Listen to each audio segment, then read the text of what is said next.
Seat 16C, A Flight of Silence and Shame. Channel, Dark Case Diaries. Welcome back to Dark Case Diaries. Today, we revisit a moment that began as a simple airline journey, but ended as a heartbreaking lesson about humanity, dignity, and the devastating silence of bystanders. This is a full, expanded story of Seat 16C, the story of Delsie Richards, a woman whose quiet strength challenged the world's comfort with injustice. Delsie Richards wasn't just any passenger. She was a 77-year-old retired nurse, a mother of 4, grandmother of 9, and great-grandmother of 2. She was soft-spoken, deeply spiritual, and known in her East London neighborhood for baking the best sweetbread at every church fundraiser. In her younger years, Delsie worked double shifts at a local hospital, caring for others while raising her children alone after her husband passed unexpectedly. She was the kind of woman who gave more than she ever had, slipping extra coins into offering plates, sharing meals with neighbors, and volunteering every weekend at a care home even after retirement. Delsie voiceover. I've always believed, even when the world's unkind, you must never return it. She carried that belief with her everywhere.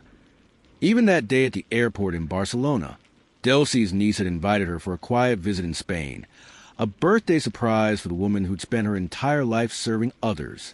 It had been years since Delsie had been on a plane. Her daughter had helped her pack, reminding her to carry her tea biscuits, warm scarf, and favorite gospel playlist. As she hugged her niece goodbye at the gate, she smiled and said, I've had a lovely time, but I can't wait to sit in my chair, have my tea, and put my feet up. She thought this flight would be easy, uneventful, peaceful, but Seat 16C would betray that hope.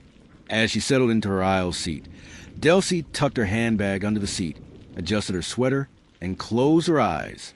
Moments later, the man assigned a window seat, a white passenger in his 60s, stopped, scowled, and shouted, Move your F***ing seat.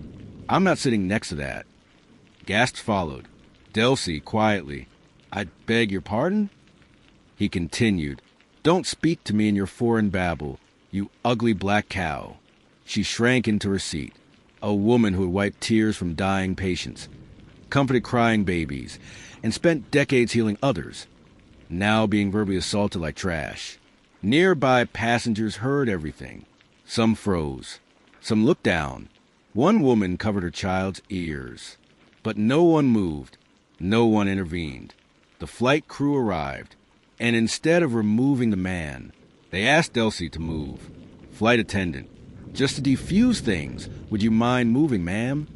Angrily, as if her presence was the problem, Delsie, with trembling hands, stood, her dignity, once a badge of pride, shattered in silence. The man sat down victorious. Fellow passenger David Lawrence had recorded the exchange, and that night, the world saw what happened aboard Ryanair flight FR 9015. Millions watched. Headlines screamed, Ryanair racism. Elderly black woman abused mid-flight. No action taken. But through all the outrage, Delsie remained silent. She wasn't looking for fame. Delsie on ITV News. I've lived through worse. But I never thought I'd be treated like that in 2018. Not after everything. Behind her soft voice was a life of sacrifice. She worked overtime during the polio outbreak. She nursed her neighbor's children when they had no one. She kept a photo of her late husband in her Bible. Worn, creased, loved. Her pastor once said, Miss Delsie is the kind of person heaven saves a seat for. After the incident, she told her daughter, I didn't cry because of what he said. I cried because no one stood up. The airline offered no apology. The man walked off that plane. No questions, no accountability.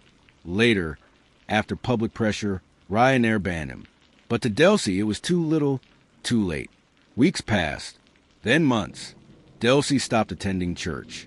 She wouldn't take the bus alone anymore. She told her daughter, I used to think the world was changing, but maybe it's just hiding. But something did change. Students wrote her letters. Communities rallied. Her story became part of civil rights classes, diversity training, and sermons. Seat 16C became a symbol. A year later, Delsie passed quietly in her sleep. Her daughter whispered.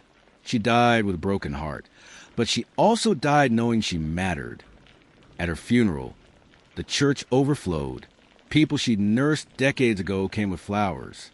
Children she taught how to read lit candles in her honor.